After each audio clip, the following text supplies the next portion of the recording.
In an uncertain and crisis-hit world, advice for the next generation of leaders from Michael Zink, the Singapore country head of Citigroup.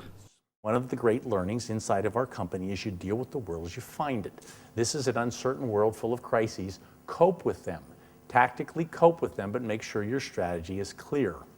Speaking to staff and students at an NUS Business School seminar, Zink spelled out the perfect storm of crises facing the global economy and how they are hitting the financial industry in particular. Any one of those crises would be a big deal. That three of them are simultaneously underway, that's a challenge.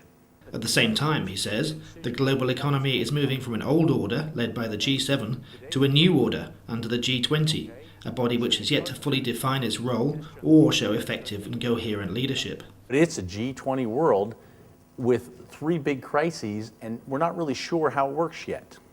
That's adding more uncertainty to it.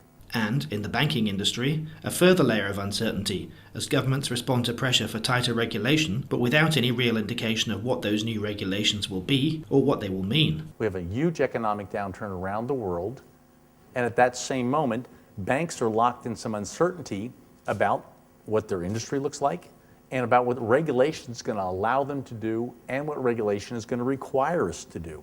At the enterprise level, Zink says, leaders need to face that uncertainty and acknowledge the challenge it poses, offsetting uncertainty at the macro level by building certainty at the micro level.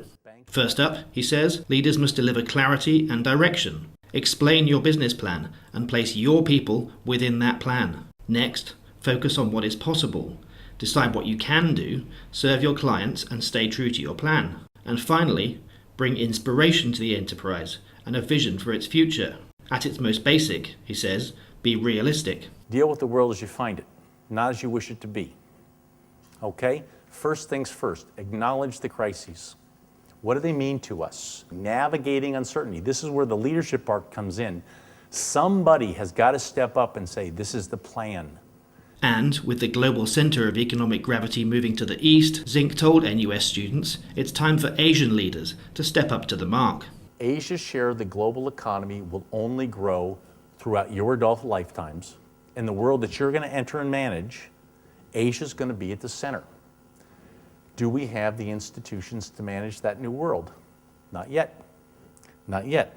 After the seminar, Zink elaborated further on the leadership qualities he thinks will succeed in this era of uncertainty that he says is here to stay. We need leaders who can say, look, I'm going to make some decisions. It's not just me navigating myself through this uncertainty. It's me persuading a whole group of people that this plan is sensible, that it's going to work, and that they want to buy into it. And, for any who might fear the challenges of an uncertain world, a final thought. I think the uncertainty is the stuff that stimulates our minds and helps us figure out where to from here. If the world became static and predictable, I think it would be a lot less fun doing what we do. For NUS Business School, I'm Joe Haverly.